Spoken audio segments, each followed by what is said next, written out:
எதிர்காலம் வரும், என் கடமை வரும், இந்த கூட்டத்தின் ஆட்டத்தை ஒழிப்பேன்.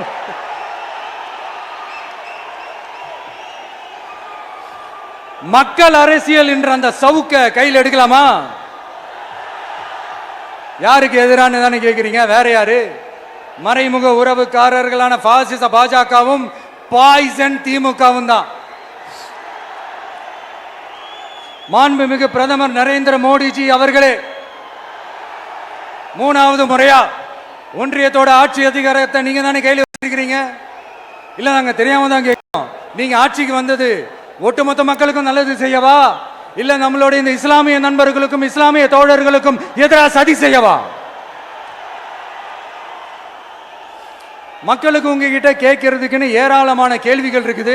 அதனால அவங்க சார்பா அவங்கள ஒருத்தனா அவங்களோட ஒரு உண்மையான ஒரு பிரதிநிதியா உங்ககிட்ட சில கேள்விகள் கேட்கணும். மிஸ்டர் பிரைம் மினிஸ்டர் அவர்களே,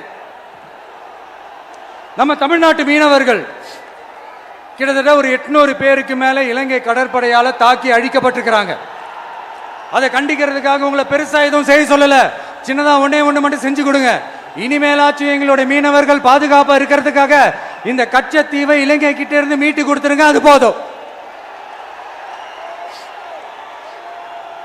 உங்களுடைய இந்த முரட்டு பிடிவாதத்தால நீங்க நடத்துற இந்த நீட்டு தேர்வு, அதனால இங்க என்னென்ன நடக்குதுன்னு சொல்றதுக்கே மனசு வலிக்குது. அதனால அந்த நீட்டு தேர்வு தேவையில்லைன்னு அறிவிச்சிருங்க, அது போதும். செய்வீர்களா திரு நரேந்திரபாய் தாமோதர் மோடிஜி அவர்களே? எங்களுக்கு என்னென்ன தேவையோ என்னென்ன நல்லதோ அதெல்லாம் செய்ய மாட்டேங்கிறீங்க. ஆனா ஆட்சி அதிகாரத்தை மட்டும் கையில வச்சுக்கிட்டு மக்களை ஏமாத்த நேரடியாக ஒரு பாசிச பாஜக அடிமை கூட்டணி ஒண்ணு. அடுத்து உங்களோட இந்த மைனாரிட்டி ஆட்சியை ஓட்டுறதுக்காக மறைமுகமாக RSS அடிமை குடும்பம்னு இன்னொரு கூட்டணி. இப்படி மக்கள் சக்தியே இல்லாத இந்த ஊழல் கட்சிகளை மிரட்டி அடிபணிய வச்சு 2029 வரைக்கும் சொகுசு பயணம் போயிடலாம்னு திட்டம் தீட்டி வச்சிருக்கிறீங்க. அதானே ஜி? என்ன ஜி? ஒண்ணு மட்டும் சொல்றேன், தெரிஞ்சுக்கங்க. என்னதான் நீங்க இந்த நேரடி மறைமுக கூட்டணி குட்டிகரணம் போட்டாலும் தாமரை இலையில தண்ணியே ஒட்டாது. தமிழக மக்கள் மட்டும் எப்படி ஒட்டுவாங்க?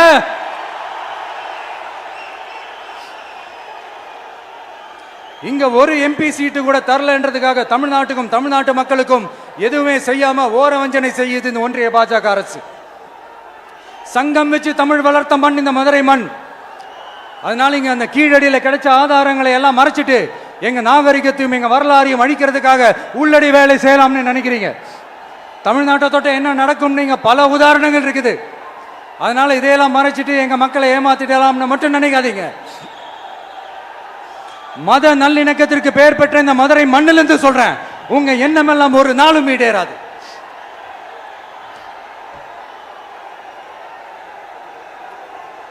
எம்ஜிஆர்னா யார் தெரியும்ல? அவர் மாஸ்னா என்னன்னு தெரியும்ல? அவர் உயிரோடு இருக்கிற வரைக்கும் அந்த CM சீட்டை பத்தி ஒருத்தராலையும் நினைச்சு கூட பார்க்க முடியல, கனவு கூட காண முடியல.